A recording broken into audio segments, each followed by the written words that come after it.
Hey everybody, welcome to this quick little tutorial on how to put together those memory box houses as you have seen on my Instagram channel and in my Etsy shop.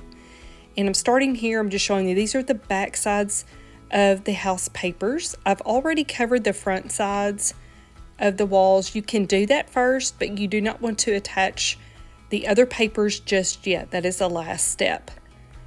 And then here are all the different pieces of paper that you'll need. I use 110 pound Nina white cardstock.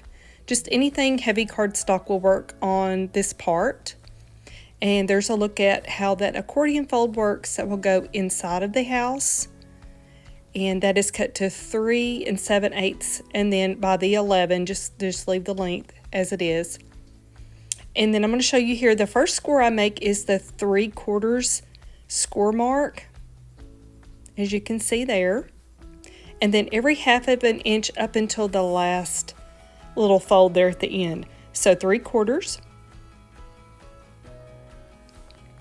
And I do go ahead and fold that up just so I can stay on track here of scoring every 1/2 inch. So now I'll score at 1/2 inch and then at 1 inch, and then you'll see how that progression goes there.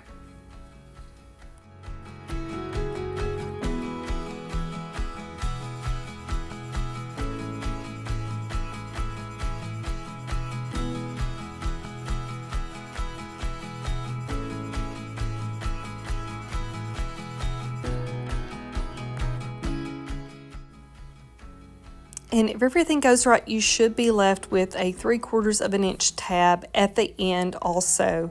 So go ahead and just start folding along those score lines there.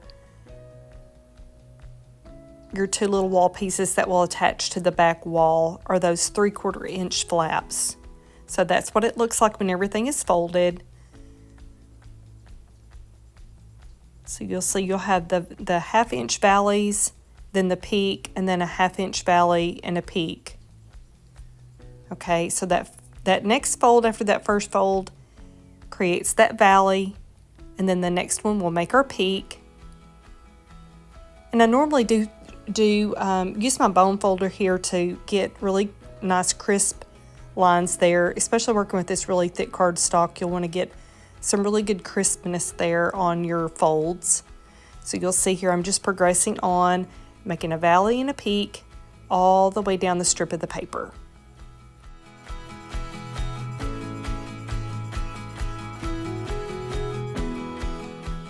Now everything is folded, all my valleys and peaks are ready, so I'm going to apply a little bit of glue behind the first little flap there of my peak and attach it to the other side of the peak. Okay, and then I'm just going to use my little clips here to hold that in place for just a few seconds, let that glue kind of set, and then I'm going to move on to the next peak. And all in all, you will have 6 peaks on this. Now, of course, you can modify this however you want. Just using an 8.5 by 11 sheet of paper, that 11 inches there, this is just how this ends up working out. And for most everything that you're going to be making for a little perpetual monthly calendar type of thing like this, you are probably 6 pockets is really enough for any month. You can do 5 tags in each envelope or 6 if needed. Okay, now I'm going to prep the bottom chipboard piece for the box. Now this does not come with the pre-cut pieces of the house that you purchase from my Etsy shop. So just use anything that you have as long as it's a fairly heavyweight chipboard. And that the 4 inches across, which is the width of the house or the length of the house across, this will be the base of that. So because the piece that we just folded up that our envelopes will go on is not quite 4 inches across, you're going to have a little bit of area there on the edges that are exposed. And I want to cover that up. I don't want the gray showing of the chipboard, but you can use any kind of paper. You can paint it. You can leave it alone. Just whatever you want to do. It's strictly up to you on this part.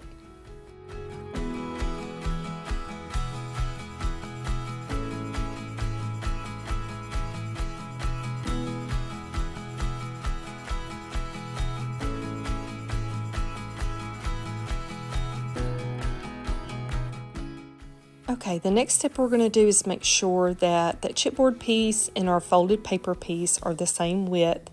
Now would be a good time to make any adjustments if you needed to. Mine was just a little bit too wide, so I did trim a little bit of that chipboard off. And now I'm going to apply plenty of liquid glue to the bottom. I do find that liquid glue does work better than like adhesive tape or anything like that, so a really good liquid glue here on the bottom. And I'm going almost all the way to the edge of the paper there, and then we'll attach our paper piece to the top of that.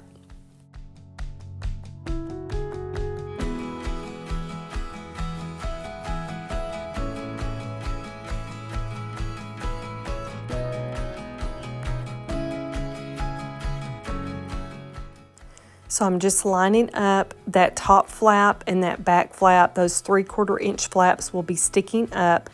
That's what will attach to the walls of our house. So I just make sure that the edge of those flaps are lined up with the edge of the chipboard, and then just go in between the valleys there and press with your fingers to get a really good seal with your glue. And then take any 4-inch wide paper. And I'm just, again, using, I think it's not quite 11 inches, but really whatever scrap paper you have. You can use a pattern paper here because it will be the bottom of your box. And it will be covered up by the other sides of the walls of the house. So it's really not going to be seen other than there on the very bottom. So any paper here will do. I'm just going to center that and center that. And then we're going to kind of fold the edges around once that glue is set. Just kind of fold those flaps up, and then that's what's going to attach to the back of our chipboard houses.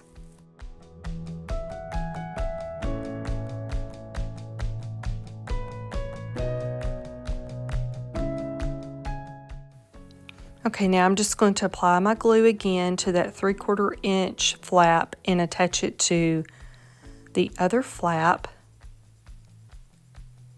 Just right there, and then just give it a good crease with your hands, and then we'll get ready to attach that to our house.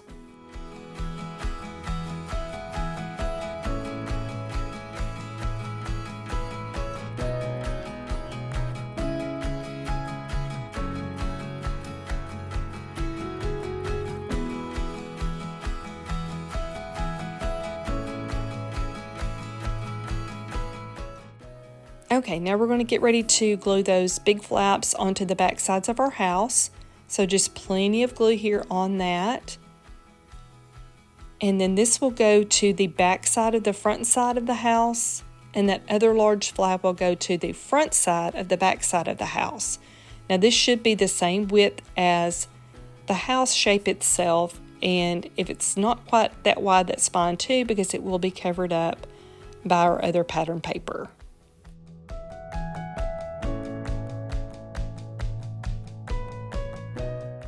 Okay, so this next step is pretty important here. You will want to trim off approximately 1/4 of an inch, maybe even 1/8 of an inch, maybe not quite 1/4 of an inch, just depends, off the bottom of your house paper. You'll see here, and I'm just making sure that fits and lines up nicely before I adhere that with the glue.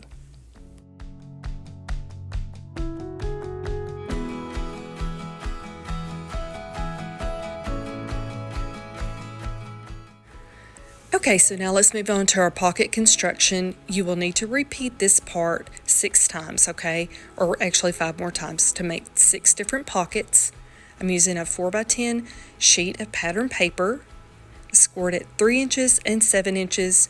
You're going to tri-fold that paper, and then here I'm using my liquid glue along that flap, just like that. You can also use your adhesive tape here if you prefer to do that.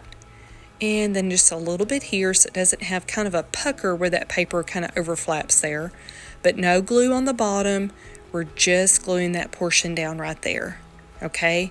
And then, so that's all done. I'm going to corner around just the top 2 edges to give it a nice finished look. And you will have your 4-inch pocket. Now remember, the inside of those peaks is 3 7/8 inches wide. So this paper will slide right over that peak and attach to that, okay? So just repeat This will process here 5 more times and you'll have your 6 pockets ready to go. So just a test run here, this should sit down right over the peak of that inside paper, and you see there it does that. So now we're going to remove that and add just a bead of glue around the bottom opening of that pocket.